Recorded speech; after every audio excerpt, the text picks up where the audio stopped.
Bonjour, Stéphane, planètenumérique.com. Alors, pour les fidèles lecteurs, je viens de vous publier le test de l'imprimante 3D Anycubic Mega 0, un premier prix donc sur planètenumérique.com. Et maintenant, ce que je vous propose de plus en plus régulièrement, c'est de vous compléter ce test écrit par un test vidéo, de manière à ce que vous puissiez plus facilement capter certaines des informations que j'ai pu écrire.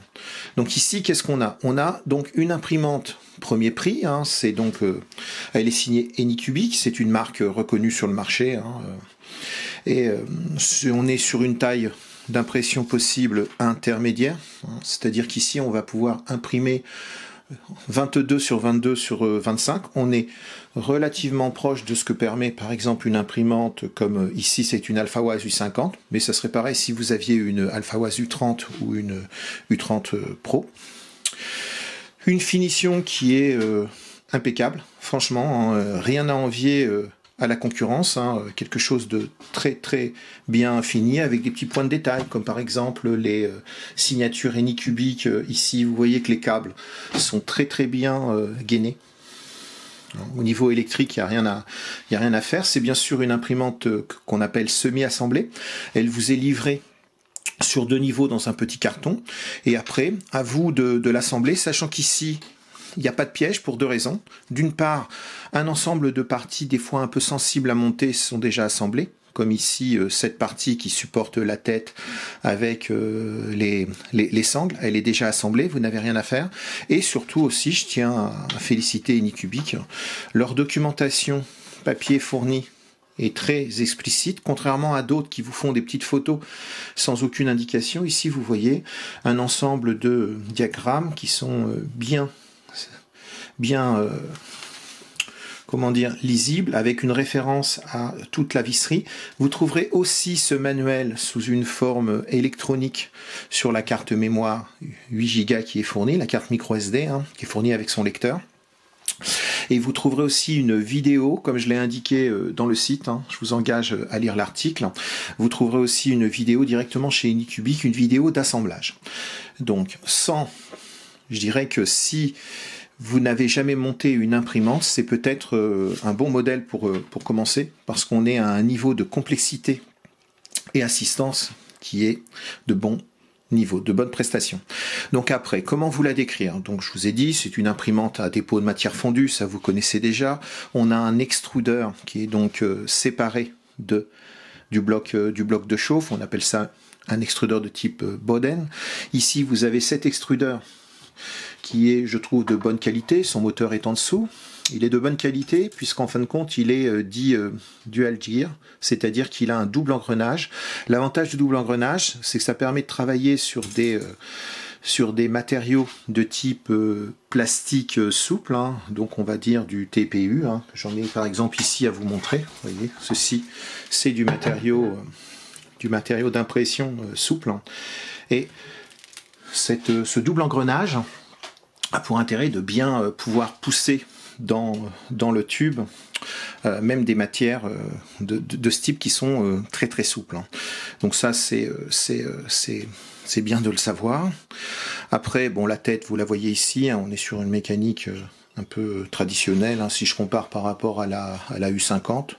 On est sur du tout noir. Bon, ici chez AlphaWise, on aime bien aussi le rouge. Franchement, j'ai rien à dire d'un point de vue de la qualité d'assemblage. J'ai bien aimé les roues ici, les engrenages qui a situé sous le plateau, qui sont très grands, donc très faciles à manipuler, contrairement justement à chez AlphaWise où sur la U50 ils sont microscopiques. Ça se change aussi très facilement, voire ça s'imprime. Hein. Et puis ici vous avez le bloc qui est situé en latéral. Hein. Bon, chez AlphaWise, ici, il était en frontal, sur la U50. Il est en latéral, ce qui fait que globalement, vous aurez quelque chose peut-être d'un peu plus large que chez AlphaWise, mais d'un autre côté, elle est moins longue. Donc, c'est le type d'imprimante que vous pouvez mettre dans un bureau au-dessus d'une commode. Donc, ça ne prend pas énormément de place. Et c'est pour ça aussi que ça devient un produit de plus en plus intéressant pour découvrir le monde de l'impression 3D sans trop de contraintes. À savoir aussi, j'en profite, c'est la première fois que je me retrouve avec un bloc d'alimentation secteur qui est séparé, vous le voyez ici. Hein. Donc on a un bloc qui délivre 12 volts, certainement possible puisque Un des points à savoir, c'est que cette imprimante est dépourvue de plateau chauffant. Ici, on a un plateau chauffant. Ma Flybond 4S aussi a bien sûr un plateau chauffant. Et c'est le grand point d'interrogation que j'avais à l'écriture de mon article. Est-ce qu'une imprimante qui n'a pas de plateau chauffant et qui vise quand même une impression d'assez grande taille, qui vous permettrait par exemple d'imprimer, vous voyez, des lunettes de type protection contre le coronavirus, donc vous ne pouvez pas difficilement imprimer ça sur un plateau plus petit. Est-ce que c'est possible? Donc on va continuer et justement découvrir comment c'est possible et surtout quelles sont les limites à considérer dans le cadre de cette imprimante. Donc comme indiqué, on a une absence de plateau chauffant. Alors, ce que fait un plateau chauffant, ça permet à la matière, une fois qu'elle est déposée, d'éviter de sécher trop vite, d'éviter d'avoir un effet de décollement qui va faire que vos pièces vont se décoller à un moment ou à un autre. Ça peut être tout au début où elles vont être arrachées ou plus tard. Bilan, vous vous retrouvez avec ce genre de petite impression. Vous voyez, c'est un petit robot que je voulais imprimer. À un moment, paf, ça se décolle. Je me retrouve avec du dépôt. Et voilà, c'est entraîné par la tête. Parce que le plateau, globalement, n'a pas permis de bien tenir l'impression. Donc déjà, je tiens à m'excuser. Mon plateau n'est pas très propre, puisque une des astuces que je vous conseillerais, c'est à un moment ou à un autre, vous serez obligé d'utiliser, si vous voyez que ça se décolle trop régulièrement, de la colle type Bic UU. C'est quelque chose d'assez classique pour faire tenir des impressions. Certains recommandent de la laque. Moi, la laque, j'évite parce qu'il y a trop de variabilité dans les laques. Il y en a certaines qui produisent l'effet inverse. Vous avez aussi du scotch, donc j'en ai commandé, mais je ne l'ai pas encore reçu en raison du confinement. C'est difficile d'avoir du matériau. Pour voir, c'est des scotch qui permettent d'avoir une surface d'accroche beaucoup plus importante. Et puis ensuite, il y a cette colle, très simple. La seule chose qu'il faut considérer, c'est que votre plateau, il faudra le nettoyer de temps en temps. Mais le résultat avec de la colle est suffisamment bon pour que je puisse vous le recommander. Sachant que bien sûr, si vous faites tout correctement, il n'y a pas de raison que votre pièce, si vous visez des petites pièces de cette nature, se décolle. C'est à savoir. Alors, un des aspects sur lequel j'insiste lourdement, puisque je me suis fait avoir comme un débutant, c'est la partie nivellement du plateau.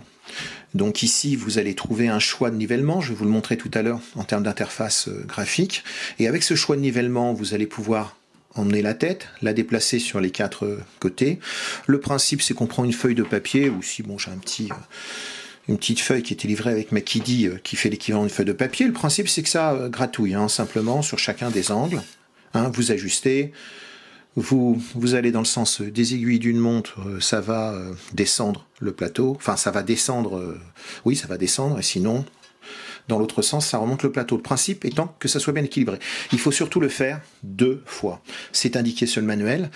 Malheureusement, bon, c'est le genre de choses sur les autres où j'avais pas prêté attention, je le faisais une fois, ça allait bien. Ici, il vous recommande de faire 2 cycles, parce que quand vous tournez la molette, vous ajustez sur une grande partie du plateau. Et comme vous ajustez sur une grande partie du plateau, vous allez dérégler les autres coins, ce qui fait que quand vous faites ici, ça marche, si vous repassez ici, vous allez voir, vous devez réajuster, puisque vous avez déjà une compensation. Donc, le premier point pour réussir des impressions sur cette Anycubic Mega Zero, c'est de passer 2 fois. C'est réellement essentiel. Si vous ne faites pas ça, vous ne réussirez pas à imprimer avec cette imprimante de manière satisfaisante. C'est le premier point. Le second point étant que dans des cas extrêmes, vous pourrez toujours utiliser la colle. Donc maintenant, ce qu'on va faire, je vais déjà vous parler du logiciel et puis on va rentrer dans le firmware ici pour voir comment il se produit. Donc l'imprimante est fournie avec Cura dans sa version derrière, la version 4. L'éditeur vous indique sur le petit manuel, sur sa forme électronique à vrai dire, comment procéder pour configurer. Le principe c'est qu'on reprend un profil qui existe déjà sur Cura, un profil Anycubic, on l'adapte légèrement sur la taille du plateau, il y a quelques caractéristiques, et ensuite vous allez trouver sur la petite carte mémoire de 8 Go qui est fournie, vous allez trouver des profils à intégrer dans Cura, un profil pour du plastique de type PLA, du plastique un peu dur et cassant, et du plastique aussi TPU. Donc les réglages, là je vais vous le montrer juste avant de lancer l'impression, je vais vous montrer les réglages, enfin quelques écrans de Cura, et ensuite on va découvrir le firmware, avec comment se passe le nivellement et comment est-ce qu'on fait pour charger et décharger le filament, parce que c'est quelque chose qui m'a, entre guillemets, un petit peu perturbé. Bon, très rapidement, je vous montre le logiciel donc, qui est recommandé, c'est Ultimaker Cura dans sa version 4.4, donc quelque chose d'assez classique. Et vous allez ajouter manuellement une imprimante basée sur une imprimante existante Anycubic. Et ensuite, dans le manuel, vous allez trouver quelques paramètres qui vont... Voilà. Ici, vous choisissez donc l'imprimante en question. Vous avez quelques paramètres de machine. Donc là, par exemple, tous les G-codes de début et de fin sont quelque chose qui sont récupérés directement de l'imprimante Anycubic que vous avez dupliqué. Vous pouvez ajouter quelques codes, comme moi je fais pour mieux sortir le filament avant de lancer l'impression. Et puis après ça, vous avez deux séries de paramètres qui sont livrés par Anycubic, une série de paramètres adaptés à de l'impression PLA et une série adaptée à de l'impression de type TPU. Par défaut, on a une petite vitesse, je crois qu'elle est de 40 mm seconde. Je regarde. Donc distance, voilà. Ici, vitesse d'impression 40 mm seconde. Donc c'est assez peu disant. Je dirais, le profil de base ne va pas stresser la machine. Bon, ça sera un peu lent. Vous avez aussi une jupe qui va être tracée autour du modèle pour essayer de bien le faire tenir sur le plateau. Et ici, vous avez donc le petit... voilà. Ce que je vous propose d'imprimer, qui est donc un petit range-carte. Voilà, le petit range-carte que j'ai pu télécharger. Attendez, voilà. Que j'ai donc téléchargé sur un site proposant des modèles. Une fois votre modèle stocké sur la petite carte SD, en export de Cura, vous allez donc placer cette petite carte sur la partie latérale. C'est suffisamment accessible, donc c'est bien. Parfois, ça à l'arrière, c'est particulièrement désagréable et pas facile de placer une petite carte. Vous voyez ici, vous avez l'interrupteur. Vous avez aussi un port USB pour du pilotage direct, mais c'est relativement rare et pas très fiable. Vous insérez votre petite carte et vous allumez donc l'imprimante. Alors comme j'ai indiqué dans le test, l'interface est rustique. Si je compare par rapport aux différents modèles que j'ai eu l'occasion de tester aujourd'hui, que ce soit la Flying Bear, que ce soit l'AlphaWise ou que ce soit la Kiditech, on se retrouve avec des interfaces tactiles. Alors ici c'est pas le cas, vous avez une interface qui est uniquement pilotée par un bouton rotatif, comme chez Creality. Vous appuyez une fois, vous arrivez dans un sous-menu, vous sélectionnez le sous-menu, vous réappuyez, vous avez un ensemble de sous-menus et à tout moment vous pouvez recliquer sur le bouton, sur le choix supérieur pour revenir au menu principal. Donc c'est une interface qui est toute en anglais, mais il y a très peu de choix. Je vous ai marqué tout l'enchaînement des écrans sur le site. Vous allez pouvoir retrouver, c'est relativement simple. Donc la première chose que vous devez faire avant de lancer une impression, il faut niveler votre plateau, et comme je le dis, c'est essentiel. C'est pas un choix direct où on appuierait sur un bouton et on a lancement du nivellement. Il faut toujours procéder en opération élémentaire. C'est un firmware qui donne accès à des fonctions élémentaires. C'est pas au final compliqué, c'est juste à savoir. Donc pour niveler le plateau, vous allez sur le choix Prepare.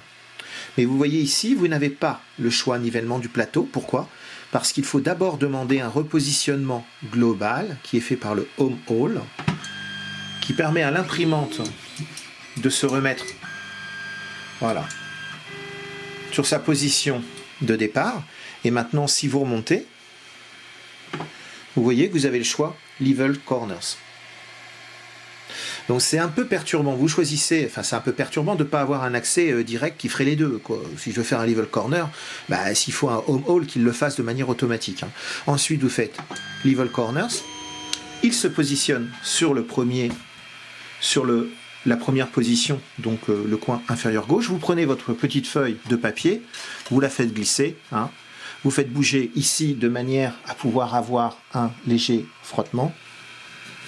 Voilà. À partir du moment où vous avez le léger frottement, vous faites Next Corner. Voilà. Vous refaites l'opération. Ici. Voilà. J'entends bien ça gratouille. Et vous devez donc le faire, comme je vous indique, 8 fois. Si vraiment vous n'y arrivez pas, c'est peut-être parce qu'ici, votre axe limite Z est pas bien placé. Vous pouvez le déplacer légèrement de haut en bas, de manière à corriger et arriver dans une position médiane au niveau impression. Donc, une fois que votre nivellement est fait, maintenant il faut charger le filament. Volontairement ici, j'ai cassé mon filament qui était ici, donc il va falloir que je le décharge. Ah, et bien de nouveau, on n'est pas sur du choix élémentaire. Regardez comment ça se passe. Il faut que je retourne sur Prepare. Et ici sur Prepare, la première chose que je vais faire chauffer mon filament. Donc un petit coup, pack. Et à partir d'ici, vous voyez, je pars d'une position de 25 degrés en ce qui concerne ma buse. Et il va donc monter en environ 1 minute à une température de 190 degrés, qui est le réglage par défaut. Ce faisant, le filament va être chauffé ici et je vais pouvoir l'éjecter de l'extrudeur. Une façon manuelle qui est la mienne, vous soulevez ici, tac, vous tirez en même temps, le câble va venir, et vous pouvez aussi le faire de manière plus automatisée, en allant dans le menu Prepare, choisissez le menu Move Axis, ici vous pourriez bouger le X, le Y, le Z, mais de manière assez amusante je trouve, puisque ce n'est pas un axe, vous pouvez aussi bouger l'extrudeur. Et donc si je choisis de faire bouger mon extrudeur, et que c'est chaud, je vais donc aller sur une position médiane, voilà, et comme vous le voyez, mon filament se trouve éjecté, il remonte dans le tube Téflon, et ainsi j'ai la possibilité de l'éjecter manuellement en tournant mon curseur. Donc c'est un peu perturbant pour des personnes qui comme moi ont eu accès à des choix automatiques du type vous faites unload filament, load filament, et à partir de ça il se charge ou se décharge. Ici il faut le faire en différentes opérations. Bon, c'est à savoir, c'est pour ça que je dis que personnellement je le trouve un peu rustique. Donc ça y est, mon bout de filament a été retiré, et ce que je vais pouvoir faire maintenant, je vais donc faire exactement la même opération mais avec mon nouveau filament. Je vais donc l'insérer dans le petit bout de téflon qui est déjà mis ici. Voilà, je l'amène. Bon, il est toujours en train de... Ouais. La molette a un petit peu d'inertie. Voilà, donc ici je l'ai amené en butée. Je vais donc choisir le choix Prepare. Je vais... Alors ce qui vous est recommandé aussi, c'est dans le cas d'un chargement de filament, montez d'abord votre tête, de manière à pouvoir voir le filament qui sort pour pas qu'il s'écrase sur le plateau. Donc un petit move axis, cette fois-ci il s'agit de monter l'axe Z, un petit move sur l'axe Z, et je fais monter ma tête sur l'axe Z. Ce faisant, je retourne sur le move axis, je vais sur le choix de l'extrudeur, et ici je vais faire bouger mon extrudeur. Voilà, ça y est, il est en train de me charger mon filament. Bon, vous ne le voyez pas au niveau de mes doigts, si ça s'enfonce, voilà. Et le principe, le voilà, vous voyez bien dans le tube Téflon, il est poussé. Donc je continue à le pousser avec le curseur. Je pourrais aussi le faire à la main, je vous le dis, moi je le fais à la main, puisqu'il n'y a pas de force, vous tirez vers l'extérieur. Et ce qui va se passer, c'est que comme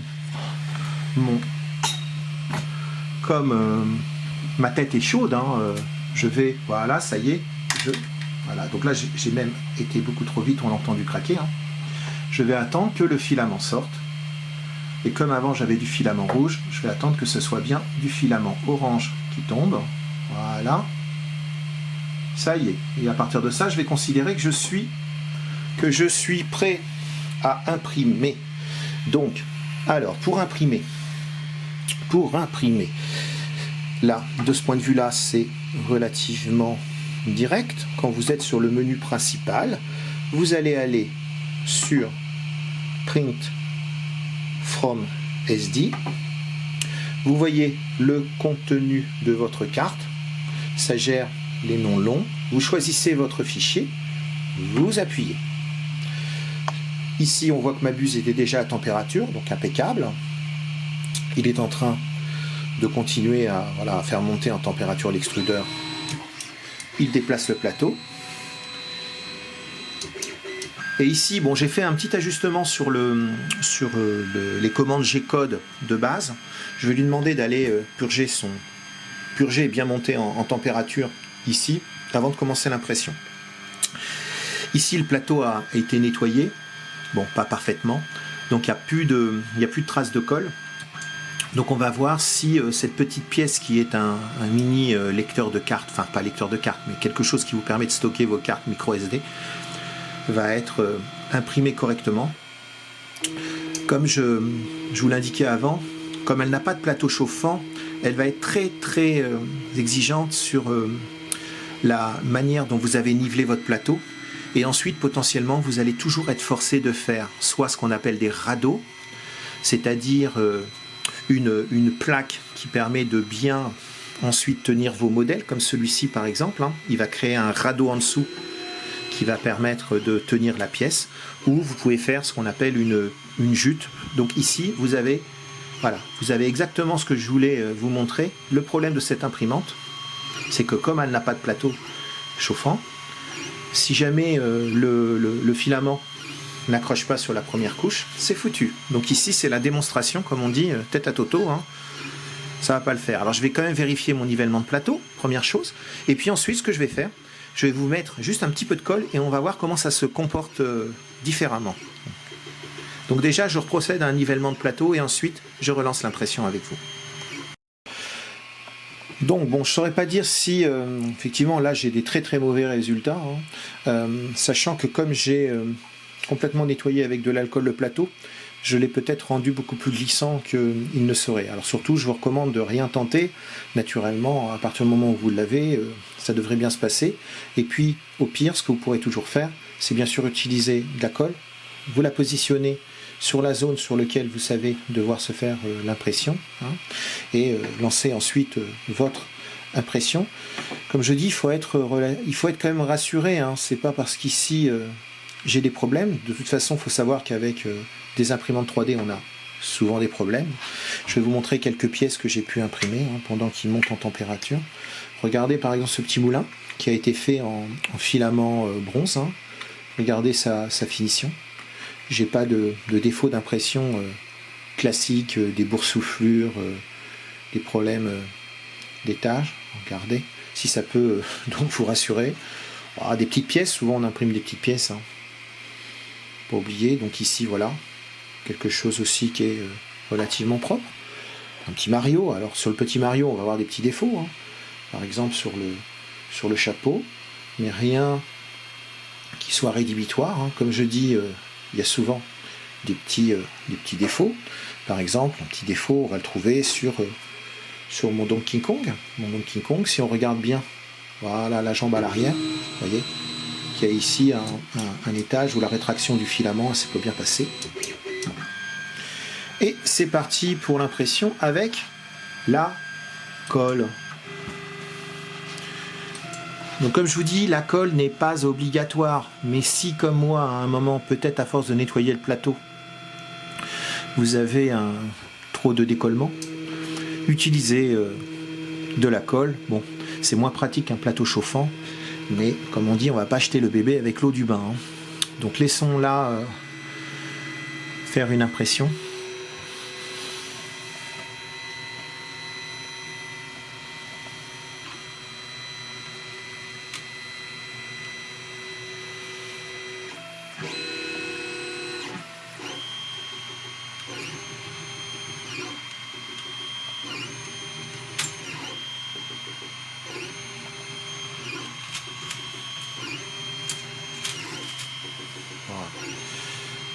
Bon, donc ici on voit que ça se passe déjà beaucoup mieux sur la première couche, hein. C'est la première fois que j'imprime cette pièce, hein, donc je garantirai même pas elle n'ait pas de problème en tant que tel. Donc ici l'imprimante, enfin du moins mon modèle a une jupe. C'est justement pour aussi aider à la bonne tenue sur le plateau. Ça vous fait sur les côtés quelques lignes avant de commencer le modèle en tant que tel. Et donc ces lignes vont permettre d'avoir une bonne adhésion. J'en profite pour vous montrer que quand l'impression est en cours, vous aurez la possibilité d'aller sur le choix Tune et vous avez ici la possibilité de modifier la vitesse, de modifier la température du corps chauffant, de changer la vitesse du ventilateur et de changer aussi le débit d'injection du filament. Et aussi, vous voyez, un Baby Step Z que je ne connais pas, donc je pense que le Baby Step Z est une possibilité de faire un ajustement en hauteur. Si vous voyez qu'il y a quelque chose qui ne se passe pas correctement, de pouvoir réajuster. J'essaierai de refaire un complément et je l'indiquerai à ce moment-là dans l'article sur planètenumérique.com. Donc c'est parti pour l'impression. Je vais la laisser fonctionner. Et puis on se donne rendez-vous à la fin de l'impression pour faire un petit peu la synthèse de cette imprimante, de ce test de l'imprimante Anycubic Mega 0. Tout de suite. Bon, et ça y est, voilà, la pièce est terminée. Il y aura donc eu 47 minutes de temps passé pour cette petite pièce. Avec l'usage de la colle, tout s'est bien passé. Bon, cette petite pièce, c'est quelque chose qui va me permettre de ranger mes cartes micro SD. Donc ça fait partie des petites impressions utilitaires que vous allez pouvoir faire avec votre imprimante. Donc vous voyez ici le fait d'avoir utilisé de la colle, ça me fait un marquage, mais il est possible de le nettoyer. Il faut passer par là si vous voulez, comme dans mon cas, être certain de pouvoir réussir vos impressions au cas où votre plateau n'adhérerait pas suffisamment. Donc en conclusion de ce test de l'Anycubic Mega 0, il y a du bien, il y a du moins bien. Commençons déjà par le bien. Une conception très solide, des bons matériaux, un bon extrudeur, une bonne tête, globalement une très bonne stabilité, des axes rotatifs pour faire équilibrer le plateau qui sont très bien. Ça c'est pour la partie vraiment bien, et aussi un prix naturellement qui est très juste puisque, comme je vous le rappelle, on est environ à 140 € aujourd'hui, on sera probablement un peu moins d'ici quelques semaines. Maintenant, ce qu'il y a de moins bien, bon, un firmware qui est quand même assez rustique sur sa manière de fonctionner, mais il est complet, donc je dirais que c'est un point plus ergonomique à considérer. Maintenant, le point qui est beaucoup plus majeur, c'est le choix économique avant tout de Anycubic qui n'a pas installé de lit chauffant sur sa Mega 0. A priori, il ne serait pas possible d'en rajouter un dans ce que j'ai vu, mais soyons ouverts, ça vaudrait environ une trentaine d'euros. Ce qui fait que, en n'ayant pas de lit chauffant, la capacité des impressions à bien tenir sur le plateau est altérée. Vous y arriverez, vous arriverez à faire de très belles petites pièces sans trop d'efforts. Et ici, de nouveau, je vous le montre avec ce que j'ai pu imprimer sans aucun souci. Mais très rapidement, si vous vous retrouvez avec des décollements qui se manifesteront par ce type d'échec, vous devrez faire quelque chose. Parmi ces quelque chose que je vous recommande, c'est d'utiliser un simple bâton de colle comme celle-ci, de mettre un peu de colle à l'endroit où l'impression va se faire, et à partir de ça, le risque d'avoir des impressions qui se décollent sera quasi nul, au détriment naturellement du nettoyage du plateau. Il faudra que vous nettoyiez votre plateau plus régulièrement. Je dirais que c'est un compromis qui est acceptable. Je verrai s'il y a d'autres astuces, comme par exemple poser un petit film dessus, on va dire une bobine de film adhésif. Mais globalement c'est positif, c'est pour ça que je lui mets quand même une note de 3 sur 5. Elle aurait eu vraiment 4 sur 5 ou 5 sur 5 avec un lit chauffant. franchement, avec un tout petit peu plus cher. Mais pour l'instant, on va laisser à 3 sur 5. C'est un produit que je recommande quand même, puisqu'on ne trouve pas à ce tarif-là ce type de prestation. Je vous engage à lire l'article écrit sur planètenumérique.com et à bientôt pour un nouveau test. C'était Stéphane, planètenumérique.com.